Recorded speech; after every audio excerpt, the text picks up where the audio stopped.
Okay, let's look at GBPJPY. These are weekly outlook for the opening of the next week market from Monday 29th of June to the 3rd of July.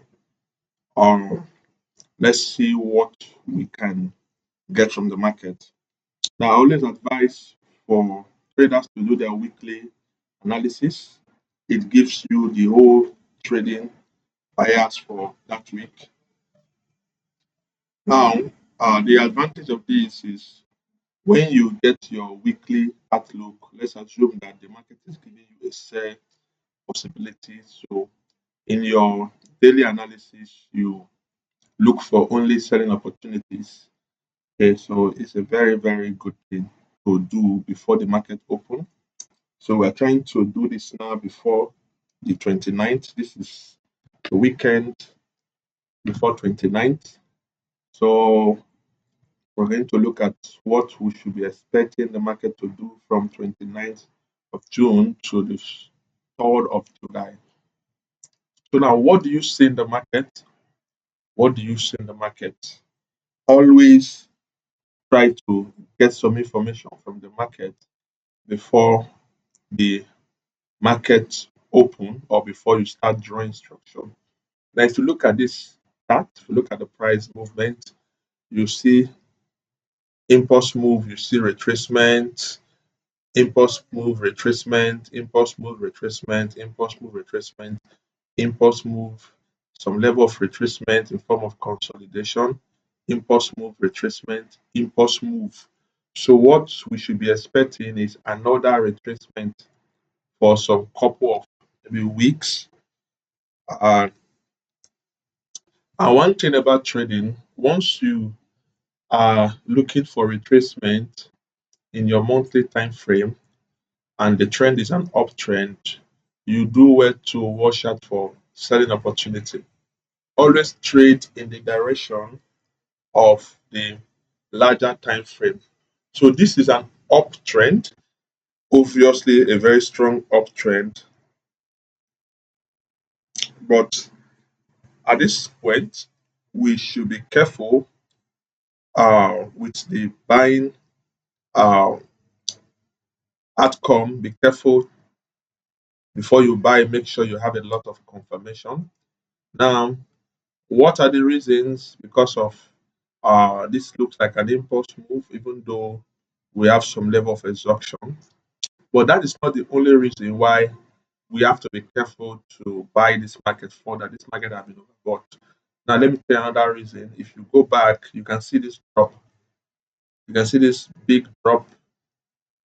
The market is sitting in that same location. You can see it. Look at the big move that happened the first time the last time the market got to this level. You saw the big move, and this was a good month. Just imagine you saw this you saw this move. Imagine you saw this move and you had your trading outlook for that month to be set. You will make so much profit because you will not be looking for buying opportunity. So any buying opportunity you see will look like a fake art because you are focusing on selling buyers for that month. Um, you'll just be selling into the market, and I tell you the truth, month one, month two, month three, month four, month five. So you would have gotten 5 months of consistent profit. That is one of the advantage of doing a monthly outlook, a weekly outlook. So we are doing the weekly outlook. Uh, Once we get into the new month, we are going to do the monthly outlook. But just understand the reason why it's very important to have your trading bias. If you sell, have the sell in mind while you do your analysis. That does not mean that the buying opportunity may not play out, but this gives you focus. This helps you to not over trade. Okay. Now look at we have 1, 2, 3, 4, 5 months of price dropping down. Now you never can tell. The market always repeats history. The market always repeats history. But not all the time, but just look at the exhaustion we are seeing around this level.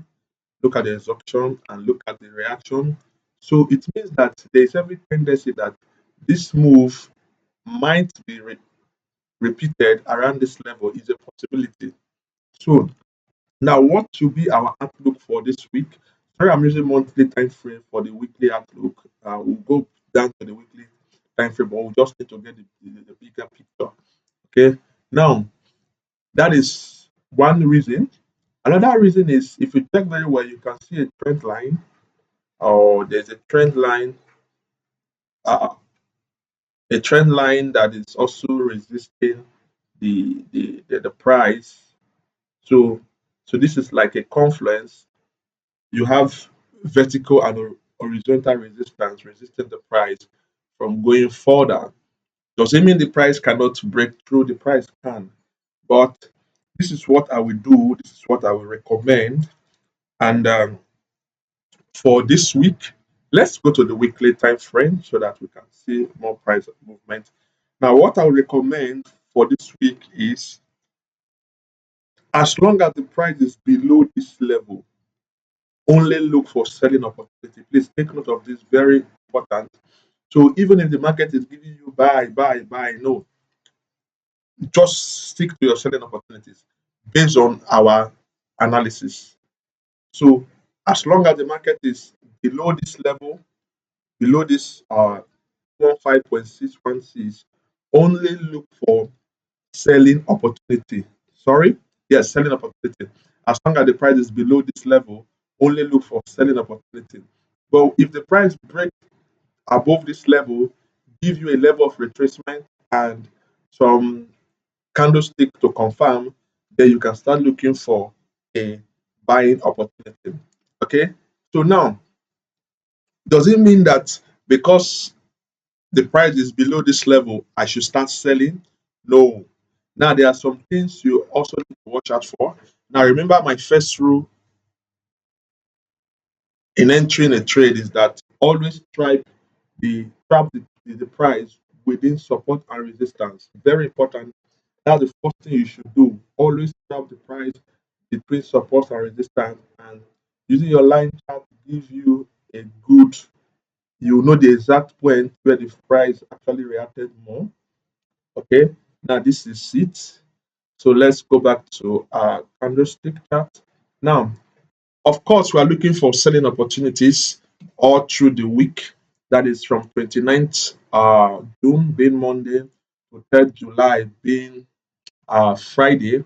So, like we said, as long as the price is below this level, we are looking for selling opportunity. But do you have to start selling because the price is at this level? No, no.